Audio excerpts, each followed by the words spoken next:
the Heartland, where cops are working around the clock to keep an everyday cold medicine out of the hands of drug dealers. The key ingredient to making meth can be found in any drugstore, and dealers are paying big bucks to get their hands on what has now become a closely regulated supply of it.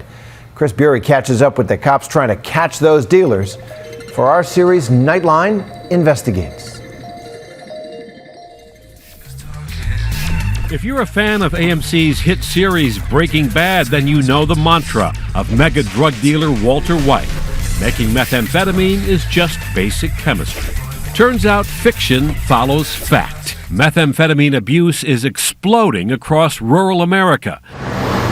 In Kentucky, where labs have nearly tripled since 2008, it's become an all-consuming battle for Deputy Dan Smoot. There's 6 undercovers at each site. Smoot leads the task force here called Operation Unite. And everybody run to the car and suit up, and we'll meet you at Walgreens and CVS. At 9 a.m., his team of 30 officers, most undercover in unmarked vehicles, hit the road, targeting locations that might surprise you. Local drugstores like Walgreens, CVS, and Walmart. 10-4, you got anybody following it? Pseudoephedrine is found in over-the-counter cold remedies like Sudafed.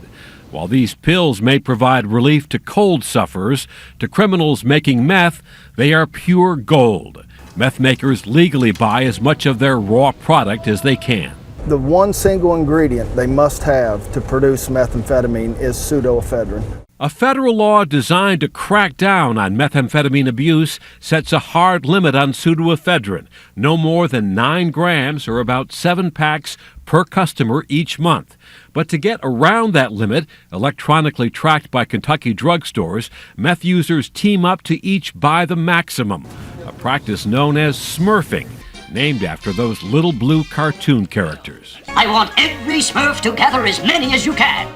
By noon, inside this nearby Walgreens, an undercover cop tracks 3 women who arrived together in this red Chevy. In the page right there, she had a bag in her hand. What has your undercover officer report?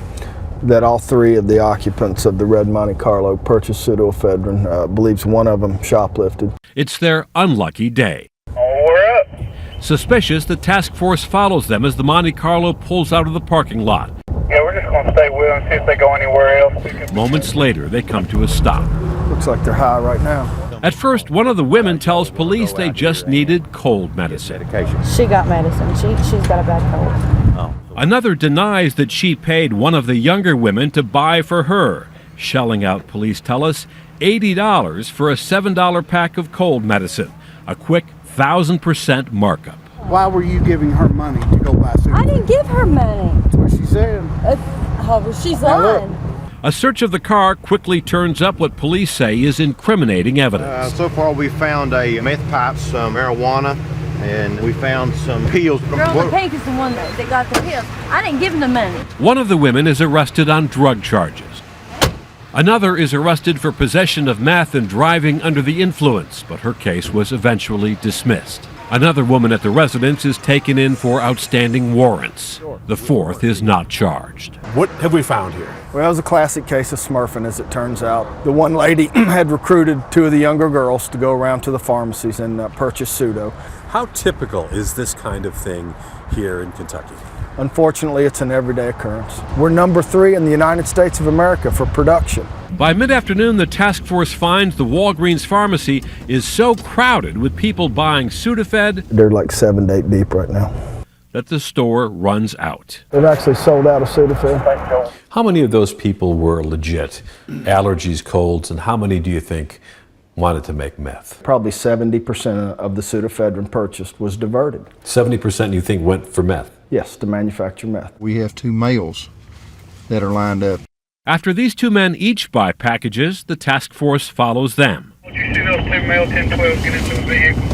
They got into a red Impala. Take that one, the red one. Going toward Walmart. Store, following them up there. They'll go from one pharmacy to the other till they get their 9-gram limit. This red car that's up here at Walmart, they're up something.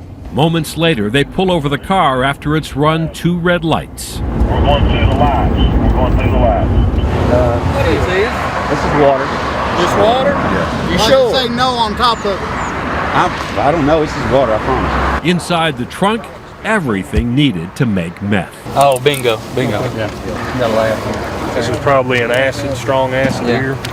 There's your lithium battery, coffee filters.